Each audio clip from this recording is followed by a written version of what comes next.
Hi, I'm Lauren. And I'm Matt. And this is Publish and Prosper, Where publishing, e-commerce, and marketing collide.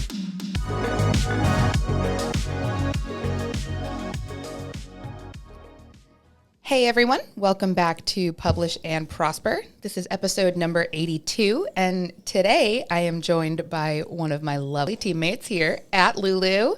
This is Laurie Shipley, our email marketing manager. If you are subscribed to our email newsletters, you have been the recipient firsthand of her amazing work and content, and maybe even spoken to her directly through our SMS. Yes, absolutely. 100%. Marketing messages. So welcome. Thank you. So excited to be here. I'm so excited you're here. Yes. Thanks for joining me. Talking about all things email marketing, and who knows what else. Anything could happen. All things email marketing. So we'll be here for 8 hours. Probably 80 hours. Perfect. This podcast is now just an email marketing podcast. We've kicked Matt out. Matt proposed the Lulu Direct, or the, what did he say? We just recorded an episode, or I just edited an episode that he proposed changing this to the Direct Sales 101 podcast. We've rejected that idea. Down. And now it's the email marketing podcast with Laurie and Lauren. That sounds amazing. It does, actually, right? I think Matt's like pounding on the door right now. You can hear himself being replaced. This is it. Okay, calm down. Don't go too far down that route, because it might happen. I'm open to it. I think it'd be great. Well, it actually would be. Yeah. It would be the thing that everyone's been asking for all this time. I think so. Well, hopefully we have some really valuable insight and information for you in this episode. I do think that email marketing is an incredibly hot topic all the time and always. It's one that we are always talking about on here, about the value of it. But as Matt and I, neither one of us are email marketers. We're just marketing adjacent, when it comes to that. We know a lot about it. Well, thank you. That means a lot coming from you. But I thought it would be fun to bring in an actual pro. So awesome. Yeah. Thanks for inviting me. Oh my gosh. Yeah. So how long have you been involved in email marketing? How long have you been doing this professionally, or do you do any personal email, anything? So I've been doing it I was thinking about this on the way to work today. I was like, how long have I been doing this? I'd have to look at my LinkedIn profile to really know for sure, because it's been a wild ride, but I think it's been 9-ish years. Okay. And I have done it for, companies that I've worked for, like Lulu. I've done it for kind of small businesses, doing consulting and helping them get things off the ground and giving them advice. I did for maybe a year and a half. I ran a kind of email 101 newsletter. And that was, I used that kind of like a lead magnet and a nurture tool to, get these consultation bookings that I was selling. Cool. Yeah. And all that I put that on pause after I started working with Lulu, because I love email, but 40 to 50 hours a week of email is probably the cap of anyone's sanity. Yeah. It's so much fun, but it's a lot. When people ask me what I do for my job, they're like, oh, what's email marketing? And to me, it's very obvious, but if someone puts their email in at the grocery store to get a 10% off coupon, or at their local bookstore to get invites to a special kind of author event, all those ways are, generating interest in the brand or you as an author. So, one thing that you want to do when you're looking for the ESP or your email service provider is really to figure out what's the goal of your email marketing. And I would recommend kind of going into it with a goal in mind. Ideally you've got something to sell, because, you can have newsletter all day long, that, you share your thoughts or give some tips, but you're never going to really maximize your email marketing resources if you leave it to that, because you're paying for the platform eventually. Sometimes you can start out with either no commitment or a very low commitment to your budget, like even $20 a month. But you really want to find out, like, okay, what's my goal? Do I want to nurture my audience? Like, if I don't have a product yet, if I'm still writing my book, but I know one day I'm going to, want to bring people in, you could consider a paid subscription feature like Substack, for example. If you are selling your book right now and you're selling it through your website, you definitely want to choose a platform that has automation features that are going to allow you to target those people who are purchasing your books, who are browsing on your website. Those are the flows and automations that you and Matt kind of touched on in the last email marketing episode. So it's really like figuring out what your goal is. And then, of course, allowing yourself to like think through how you're going to grow, what your end result is. So before we dive like too deep into all of this, for our listeners, do you think that this is content that is relevant to pretty much anybody at any stage in their brand building? If like you said, if people haven't published a book yet, but they're planning on it, but they're building their email list so that they have an audience to sell that book to. Right. But also people that already have a book and are looking for new, better practices to continue to grow their audience. Yeah. So like really anybody that's listening. Yeah, absolutely. Great. The sooner you start building your list, the better. For sure. Is the short answer. For sure. And this is why, if I had $1 for every time on this podcast that Matt and I have talked about how important it is to sell direct. And one of the first, if not the first things we say every time is that it gives you access to your customer data. And what we mean by that is email addresses. Right. This is why it's so valuable to have access to those email addresses. All the things we're going to talk about in this episode. Exactly. Because whenever your customers are making a purchase on your site, you can capture their email, you can give them an option to subscribe, and then you've got that customer data. You can communicate to them. Whereas if you're not selling through your website, you're never going to see that information. You're never going to be able to have that one-on-one contact with them after, they've made the purchase and they're gone again. Right. Right. Because they're not, at that point, they're not your customers. They're Amazon's customers or bookshop.org's customers or wherever the case may be. But that is not to say that it's impossible for you to grow an email list if you're not selling direct. Right. So do you want to get into some of that a little bit? Yeah. Ways to grow your audience? Yeah, absolutely. Well, kind of going back to what you were saying about, when should I get started? I mean, you should start now. A lot of people are growing their social followings, and that's like a number one place that you can plug your email subscriber form. Even if you don't have a website, you can at least... Some ESPs will even give you a landing page. Not all of them, but some of them will, that you can put your form in and plug all the details in. But you can, start building that list right away, whether you're putting that link in your bio, link in bio. I don't think that Instagram likes it when you say that, but you put it in your bio somewhere, or your links that you've got on social media. And you can get on your stories or in your posts and kind of talk about, hey, I'm building my email list, and,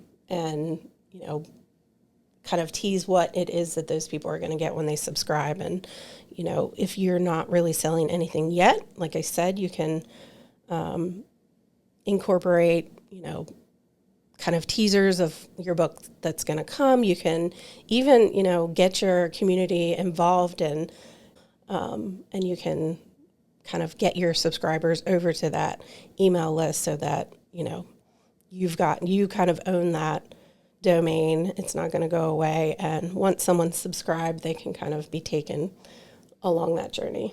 I feel like we should never, ever underestimate the value and power of a promise as simple as like, I'm going to share some exclusive content with you. Right. Even if it's not a published book yet. And you can get so creative with it. That's what I love about email. There's really no limitation to what you can kind of use to entice, your followers or your fans as you're building your list. There's different places that you can be kind of presenting your email list to people. Yes, social media, definitely on your website. Like if you do have a website, you can get one started and have like even just one page, and it's like your book coming soon or whatever this information is about you as an author, and have a box that's like subscribe to my email for, to whenever we launch the book or whenever the website goes live, or to get first dibs on this or this coupon code or whatever it is. So you really can get started no matter what phase you're in. And then, taking it offline if you're at events or, whether you're like a participant at an event or you are a speaker at an event, even virtual, you want to just be in the habit of plugging your email subscriber forms. And I would suggest like having a URL that's like really simple to remember, even if you don't have like a QR code or something, you can easily say like whatever your website is, .com/subscribe. And, in this podcast, like I could say that and someone could just type it in really quickly. Right. I feel like the QR code thing was one of those things that we were all so resistant to for so long. And now it's like QR codes everywhere. Right. Yeah. It's yeah. easy. And I mean, the easy thing with that is, you can change what that landing page looks like and the QR code's still going to go there. And, it's not going to be outdated. You can use it for a long term. And, it's a really good tool. Yeah. The QR code. Yeah, for sure. And then, when you start building your list, and you've got your lead magnets, all those ways that you're kind of drawing people into your email list, like don't just do one thing. You can test different versions. If you're a course creator or you're an author who's kind of putting out educational content, you can have some kind of lead magnet that accompanies the course or the book that you're selling, and people can get it through their email list. And you can A/B test these things and find out what really works. And then, the more high quality, the more relevant, and the more value that your readers and your subscribers are going to get out of your emails that you send, these very intentional emails that you're going to send, the higher your engagement, their clicks, and the open rates, which is just going to contribute to a healthier email list and continue to help you build, your list altogether. I also want to plug really quickly, before we get too far away from it, software, I think it's a software. I don't know. But something that Matt and I have referenced before, and that is BookFunnel. It's a great tool for indie authors that want to share their content in general, but it's also fantastic for email. So if you're using whether you're growing your list or you're using your email as a lead gen tool, and the promise that you're offering people is here's an exclusive short story or a bonus chapter or some content that is normally behind a paywall, but if you want it, like if you sign up for my email list, you'll get it for free. BookFunnel is a great tool for you to use to distribute that content and just link it in your email. So we've definitely plugged them before. They're awesome. I will link it in the show notes if you want to check them out. But I love that. Yeah. Yeah. Well, and that's a good point. Like there's so many tools that you can incorporate with your with what you're doing with your email marketing. And something to kind of also keep in mind is if you are selling on your website, most ESPs, your email service provider, is going to integrate with your e-commerce store, but that's also something just to keep in mind. Like, how simple do you want it to be? Do you want it to be like literally like plug and play, it's already integrated, or do you not mind doing a little bit of back end work to get those kind of things communicating? So, Shopify and WooCommerce and many other different e-commerce platforms can integrate very seamlessly with your ESP to make it a lot easier. Like you're not having to go and code these things yourself. Right. Because That's not going to happen for most of us. I was going to say that. No, thank you. Like anytime I see anything like that, I'm like, well, I'm not that kind of millennial. So, I mean, yeah, there's only so many things we can do in a day. So yeah. Luckily, email platforms make it easy for all of us. Well, and I think so much of this, so much of the stuff with email marketing, and this will probably lead us into the promised topic of ways to use email marketing that aren't newsletters. But there's a lot of stuff that you can automate with your email marketing efforts so that you can dedicate more time to your content or to growing your business or to writing or other things.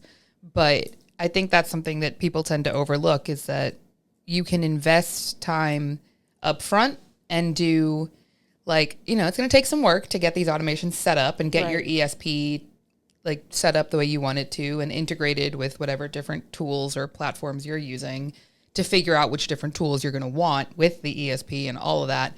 But the setup time that you're investing now is going to just make the whole process so much more automated and so much smoother later down the road. Exactly. Which is really the goal of any of this stuff, right? Especially for, like you were saying earlier, with like, doing email marketing for a company where you've got a whole team of people, even though you are still the one doing all the primary, like building and strategizing and designing and all that, you've got people to help you with that if you need it. Right. As opposed to so many of our listeners that are solopreneurs and just indie authors and content creators that are doing all of this on their own. Right. So, yeah, taking advantage of the automations and a lot of these, well, most of the ESPs are going to have templates that you can choose from, so you're not completely starting from scratch for your actual email.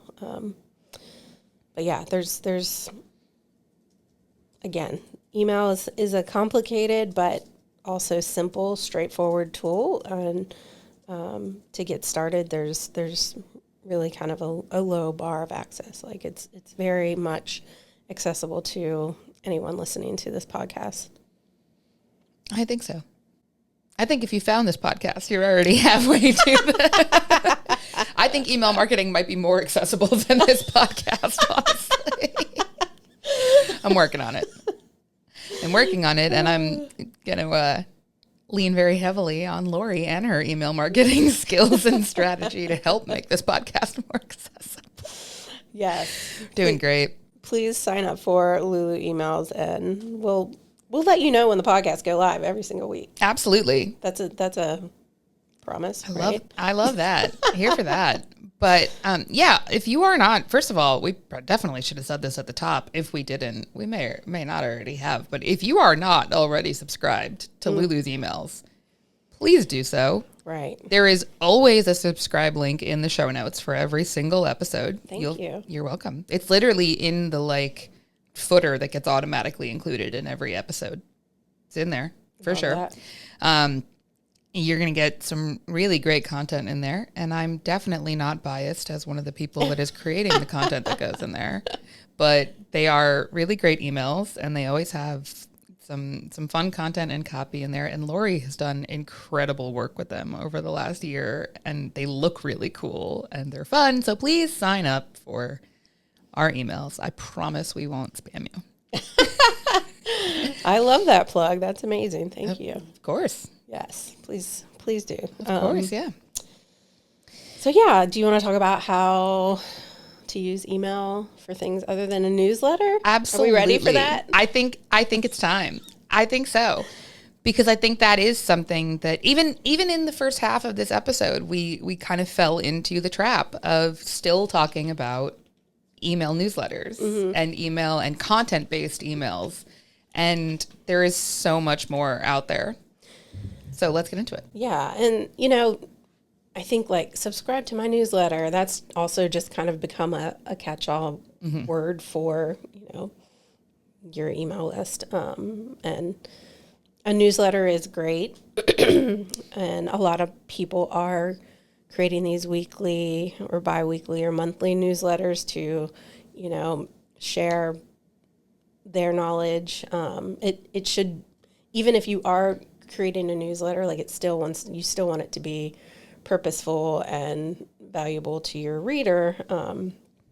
But one way that I really wanted to talk about emails is, you can use those to be making money. And that's not to say that people who are writing newsletters aren't making money, but you can more directly make money off of your writing and off of your books through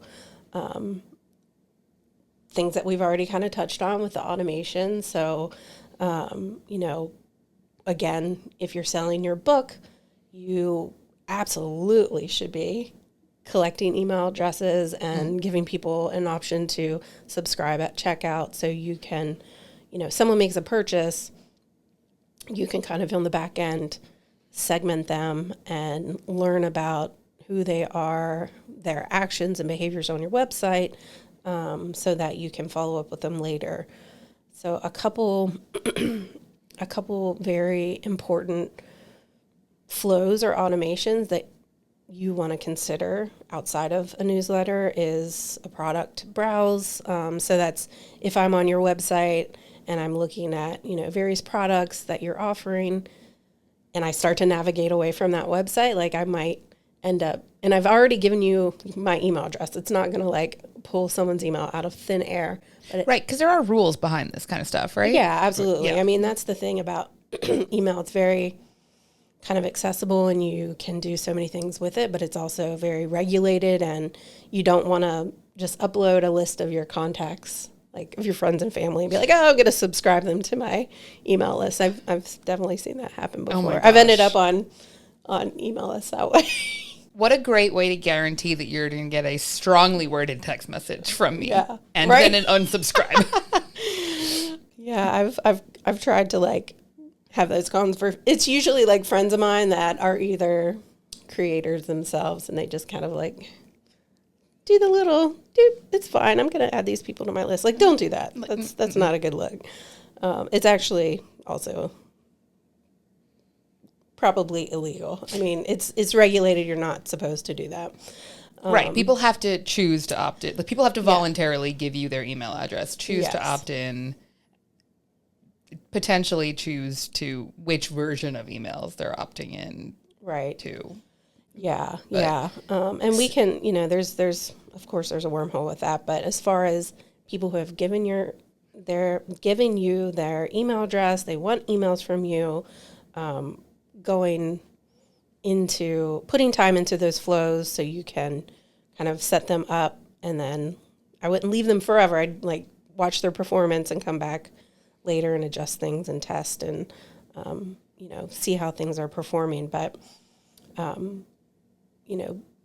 those product-led or service-led ways that you're using your e-commerce platform, you can, if someone's adding to cart but they don't make a purchase, if you've got an email list, you can go back and target them and bring them back to the cart. Remind them, hey, you were checking out, go back to your cart, and a little nudge for them.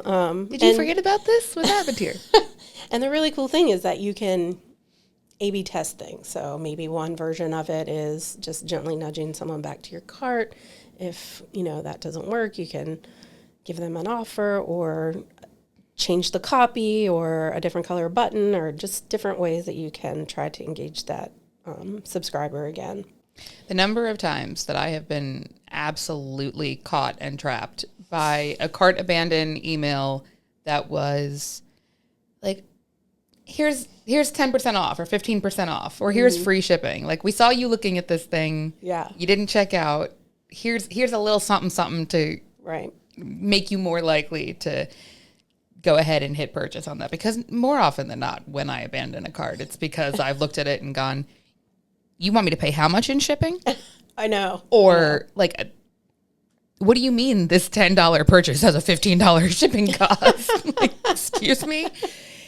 But if they're here's a little discount on it, Okay, maybe. Right. Maybe you got me back in. At the very least, you got me back to your website, or you got me to open the email and engage with that email, which is keeping your emails active in my inbox. Exactly. And, I do the same thing, but also it doesn't have to be a discount. Like it could be some kind of value prop, or, Lulu's a certified B Corp. You can put a plug that your books were produced by a B Corp if you're printing through Lulu. So Of course you are. There's like other ways that you can kind of bring someone back in. And I think, some people are outside of businesses who are doing this all the time are a little bit hesitant to send these types of emails, but someone subscribed, they want to hear from you, they're interested in your product. Email marketing works. It's usually one of the top drivers of revenue and sales for any of the marketing channels. So it's something to definitely consider. So there was like cart abandon and browsing products, which I feel like we're all also familiar with. I've definitely gotten that before of like, hey, we saw you looking. Yeah. Even if I didn't add it to my cart. Right. We saw you looking at this thing. Did you want to come back for it? Or maybe you would like these other things. I get that all the time. Are there any other like really common types of emails like that? Or are those like the two main when it comes to like e-commerce? Those are the two main, but then also, excuse me, once someone actually makes a purchase, you can kind of trigger a post-purchase series. And so, maybe that's the first thing is going to be like they're going to get an order confirmation. And that might or might not come from one of it depends on how your e-commerce set up. That might come through a different platform or within your email marketing platform. But, maybe a week or two later, you follow up with them and ask them for a review, or you follow up with them and say, hey, I've got this special edition coming out, and you're able to kind of cross-sell based on something that, again, a behavior that someone's taken, they've made a purchase, they're very interested, clearly because they have purchased your book or your product or your course or whatever it is. The post-purchase, cart recovery, browse abandonment, I didn't mention welcome email because I also feel like that's kind of a given. And, when someone subscribes to your email, of course you want to send them at least one email, if not, a few in a series to introduce them to who you are, what the product is, what your brand is, what you do.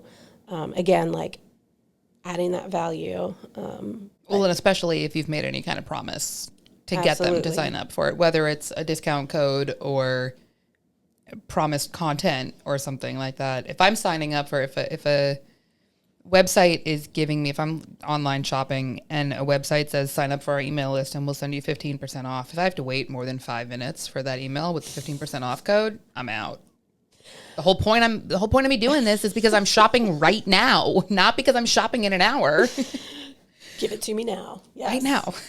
Yeah, no, exactly. Good point. Thank you for bringing that up. Like you want to deliver on that lead marketing, whatever it is that you've promised them. Yeah.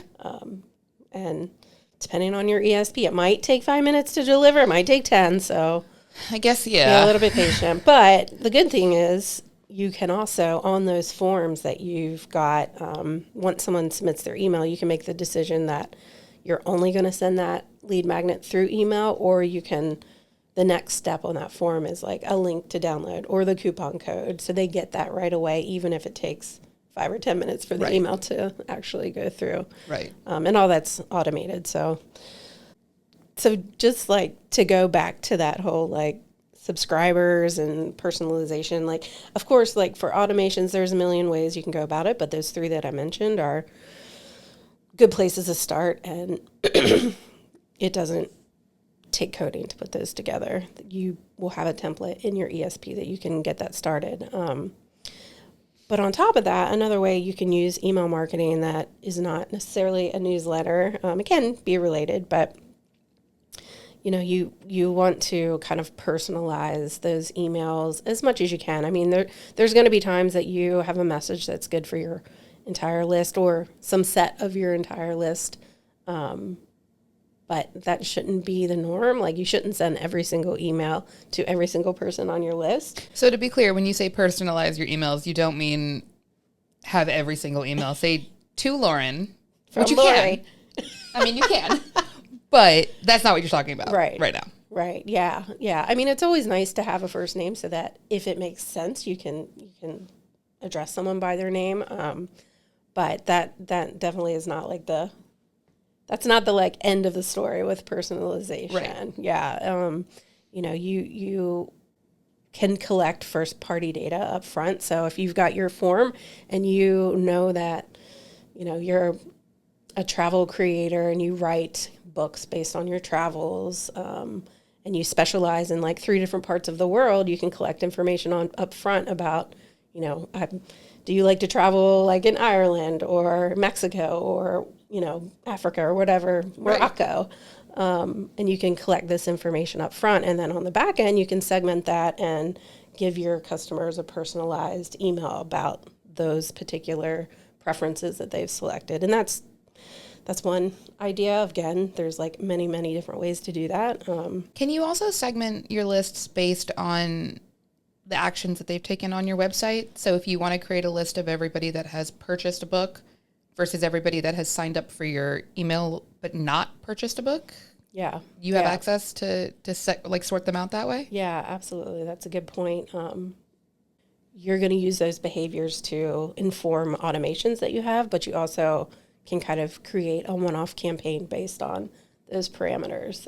And another thing you would want to build out, and some of these ESPs have it kind of auto built in for you, are these unengaged segments. So if you've got a group of people who are still subscribed, but it's been 6 months and they haven't opened an email, they haven't clicked an email, you want to kind of exclude them. You might include them in a major book launch or, a teaser leading up to a book launch or a big sale. But for the most part, you might be excluding those people. And that is in its own way a form of personalization because they're not engaging and you don't want to continue to email them every time. Yeah.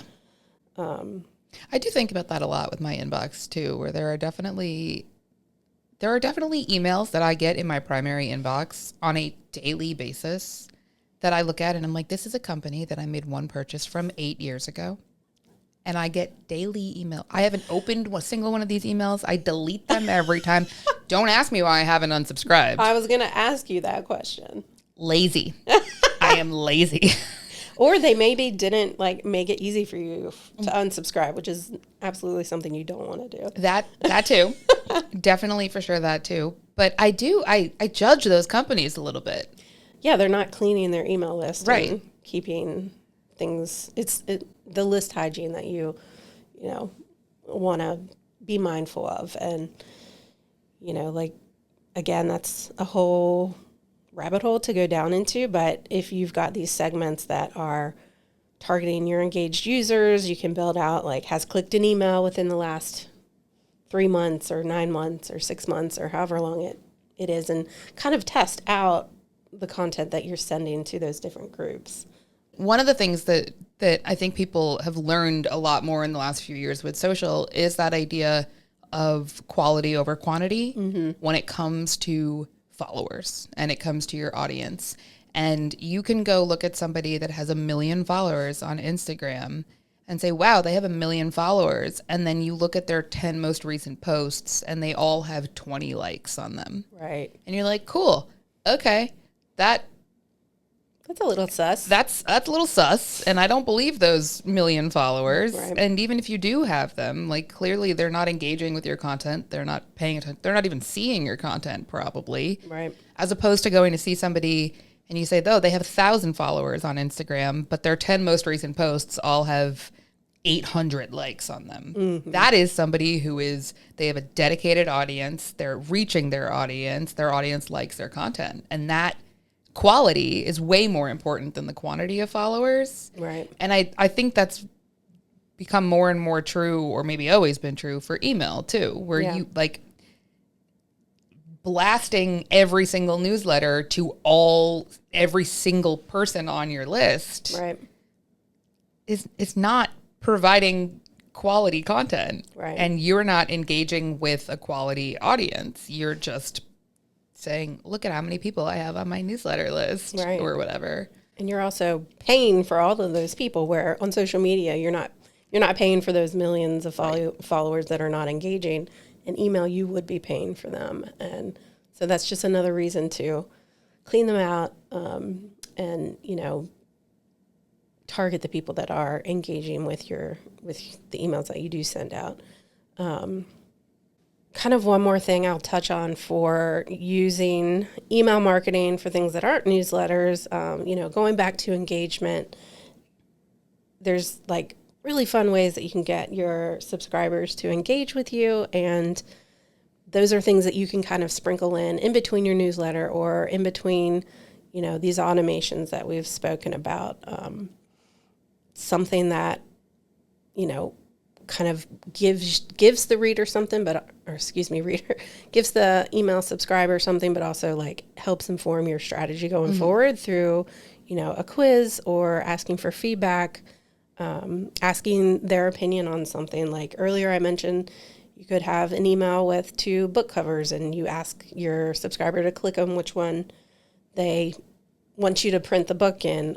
There's like various quizzes that you can send out and just kind of generate interest, and people like to weigh in on things. They're not going to like fill out a 50-question survey, but if you ask them, do you prefer a paperback over a hard book? Like, it can help inform what you do next. And it doesn't even have to be about the product. It can be, about the content that you're sending them, and that will help inform your strategy later. So really using that first party data, where the customer or the subscriber is telling you what they want to hear about, you can't go wrong with that. And there's lots of fun ways that you can do it. Yeah, I think that's something that we tend to overlook as creators so often, is that we spend so much time trying to guess what people want from us and forget that we can just ask. People love to tell you what they want from you if you ask them to. Or what they don't want. Or plenty of that. Well, but even yesterday we were talking about something that you had sent out that people replied to it. Mm-hmm. And I was like, I don't think it's ever occurred to me that I could reply to like a brand marketing message or something. Right. But you can. You can. And you can ask people to reply to you and say, hey, like, right. Let me know your thoughts. Let me know your feedback. Do you want more of this, less of this? Mm-hmm. Anything like that. Yeah. And it works really well for those like reply to my email and I'll personally respond. Like, that works really well for, a solopreneur or a smaller business, because they have the resources to do that versus, someone with, well, I guess you can still be a one-person show and have, so many subscribers on your list that you can't actually handle responding to every single one. But, as you're building your list, that's a really good way to engage your community and learn from them and respond to them directly. Well, it's building that kind of brand loyalty thing that is so important, and that like authenticity and that actual like connection, because that is also one of the things. And way back in the beginning of this episode, you mentioned that you've done the email marketing for brands, obviously, including right now, but also like as personal brand efforts for consulting and lead gen for consulting and stuff like that. And again, with this kind of overlap that I see between email and social, there is a difference in how you're allowed to approach those things when you are a representative on behalf of a brand versus when it is you yourself, your own brand. Right. Yeah. And like, I think that's one of the things that is so valuable in email marketing for a solopreneur. Right. Is that this is unlike a brand where like, I only have so much I'm allowed to do or say in content that goes in an email, because it is still ultimately, even if it says like, hey, Lauren from Lulu here, here's my podcast episode that came out this week. Right. Like, listen to it and enjoy. It is still a Lulu branded email that is coming out. Right. As that opposed to 3 people have looked at and kind of Right. giving you the thumbs up. Right. There's a whole process of involvement there and all that, as opposed to for a solopreneur or content creator, this is their opportunity to connect one-on-one with their audience in a way that feels one-on-one, even when you know secretly it's going out to a whole list of people. Right. Because you're just speaking for yourself. Right. In that moment. Yeah, absolutely. And I think we really like underestimate the value of that personal connection or even the perception of personal connection. Right. Yeah. And, you mentioned authenticity, and that is like still so important. And, email does have all these kind of automated and like even machine driven kind of forces behind it. But remaining authentic, not kind of pushing out something just because you're trying to get an email out, and being really mindful of it and how you're presenting your brand, even if it is one person, is really important. And that's what sets you apart from someone else that's kind of doing something similar. Right. Right. Which is ultimately the goal for any of this content. Right. Whether it's the newsletter, email marketing, or the more automated stuff. Right. Like all those things, that the goal is to remind people that you are someone that they want to be a part of their community. You are somebody that is reliable in providing valuable content for them. Right. And you are someone that like they want to keep engaging with. Absolutely. And that presents, an opportunity to show a little behind the scenes, or like the real person behind this brand, or the author behind the book. Yeah. Yeah. I mean, one of my favorite emails that I'm subscribed to, I think I referenced him in a recent episode, and I don't know if I cut it or not, so sorry if I did. But Joe Casabona's emails are great, and he almost always opens them with some kind of like personal connection or anecdote. And like they're always very much like I just went to Disney with my whole family. We did this, I disconnected from email, blah, blah, blah, blah, blah. And then this is how that's relevant to the topic of this email. Yeah. And it is something that like every time I see those, I'm like, oh, I feel like I'm learning a little bit more about Joe with each of these emails, which is subconsciously building that like connection, community, and authority. Absolutely. It's like he's continuing to remind me that he's a real person and that he like the things that we have in common are always like Disney's a great example because y'all have heard me talk about Disney for hours at this point, but like there's literally nothing that like makes an instant like I like this person this 1% more now than somebody being like, oh, I love Disney. And I'm like, yeah. But you have that ability to say in an email, like, Disney has nothing to do with my content in any way, shape, or form. But I'm going to start this email by saying, I just got back from a week at Disney. Right. And let me tell you how that has to do with it's whatever weaving that else. story in, and like you said, building that connection. Exactly. And if even one person reads that and goes, oh, they're a Disney person. I'm a Disney person. You won. Immediately going to go buy your book now. I think that's how that works. I have purchased books for less, honestly. Yeah. Same. It'll work on me. But yeah, I think that was my very long-winded way of saying I think that we very much overlook the value of creating those personal connections. And email is an amazing tool that you have at your disposal to do that. Right. Yeah. It can be kind of a one-way communication, but it can be two-way as well. Depending on what the message is.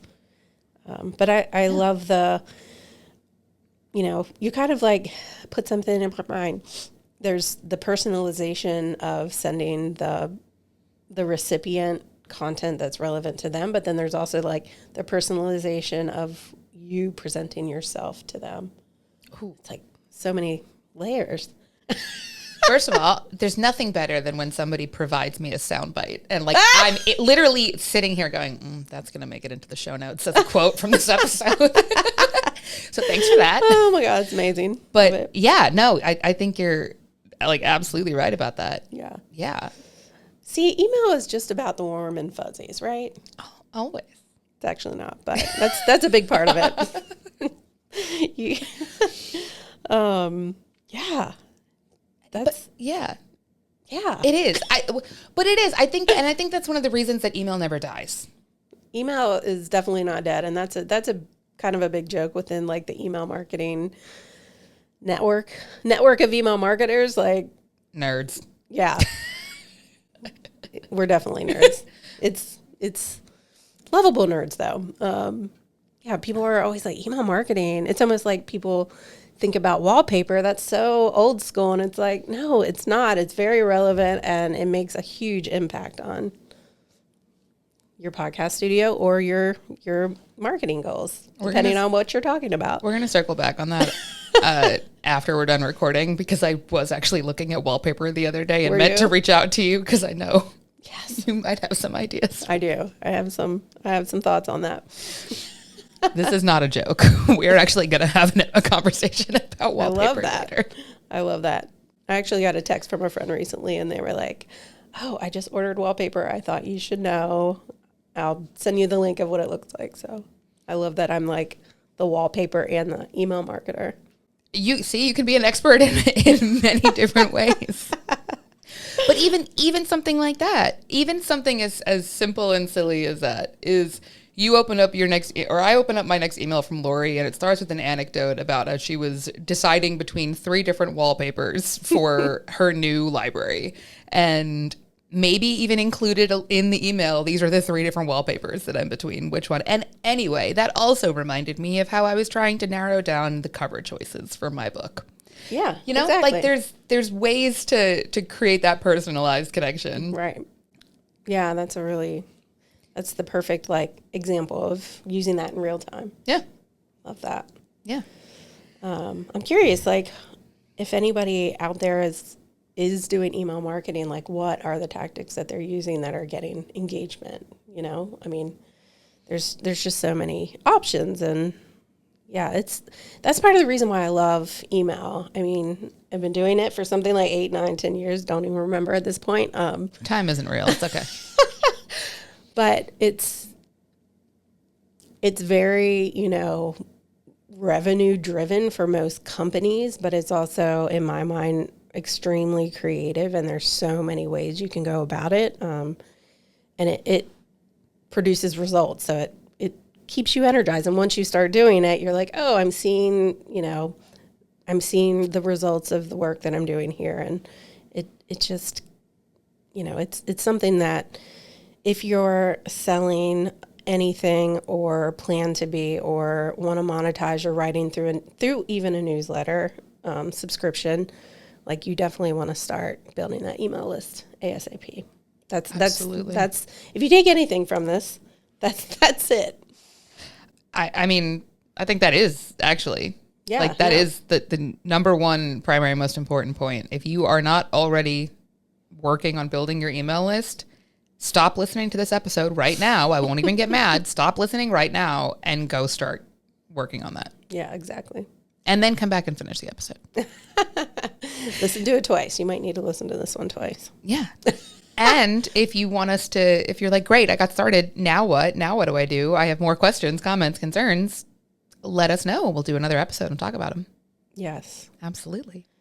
Is there anything, before we start winding this down, is there anything else that, I mean, I know, again, we could go on for hours about this, but is there anything for the topics that we talked about today that we didn't cover that you wanted to add in here? I would just say to, experiment. There are many more flows from what we talked about here, even fun things like sending an anniversary email when someone hits their 1-year mark of being subscribed, and it either sends them a note that's like, thanks for being here, or here's a small token of my appreciation. You can test those things. You can trial, just kind of have fun with it. I think that's the main thing. And yeah, I mean, there's so many different paths you can take, and finding out what your audience really is going to respond to is kind of like something to just keep in mind on the back burner at all times. Love it. It kind of really is like a microcosm of content creation. It is. Like if you're a content entrepreneur, you're doing all these things at a larger scale, but email marketing itself really kind of is all the things that you're doing in that larger brand growth is also happening within very specifically the email element of it. Yeah. Sounds fun. So fun. I do think that is actually probably the thing that I would do if I was going to like over trying to like grow a social media brand or something. If I was ever going to be like, I'm going to start like my own content brand in some way, shape or form, I think I would probably try to do like some kind of email newsletter situation. As you should, because then you're owning that audience. Right. And, you know, no matter what happens, as long as they opt in, you can take them if you change email service providers, you can bring them along. If you switch your social media, you might not be taking those people along. Right. You know what I mean? Right. It's not your land to move. Yeah. No, but those emails, they're yours. They are. Or they've been voluntarily shared with you. They're not yours, but they have been voluntarily shared with you. Yeah. Great point. Yeah. Well, if you have any questions about anything that we talked about in this episode or anything that you want to talk about with email marketing, anything that you want to ask Laurie about, please feel free to leave comments on any of our Lulu shows. Please feel free to leave comments on any of our Lulu social posts. We will be happy to respond to them. You can email me. Laurie won't get these, but I will, at podcast@lulu.com. If it's a question for Laurie, I will be sure to forward it to her and share it with her. And hopefully we'll be back with another episode. Yes. With more email topics. So if there's anything specific that you want to talk about, let us know and we'll be happy to do it. And even if not, feel free to like and subscribe, leave a review, or just tune in next week for another episode. And until then, thank you so much for joining me. Yes. It was so much fun. So I hope I didn't scare you away from doing these. No, I loved it. Fantastic. Well, then I can't wait to come back and do another one. Awesome. Thanks again. Lauren. And thanks for listening, everyone. We'll be back next week. To learn more about this episode, check out the show notes on publishprosperpodcast.com. Publish and Prosper is brought to you by Lulu.com. To hear more episodes like this one, please like and subscribe wherever you listen. Thanks for tuning in.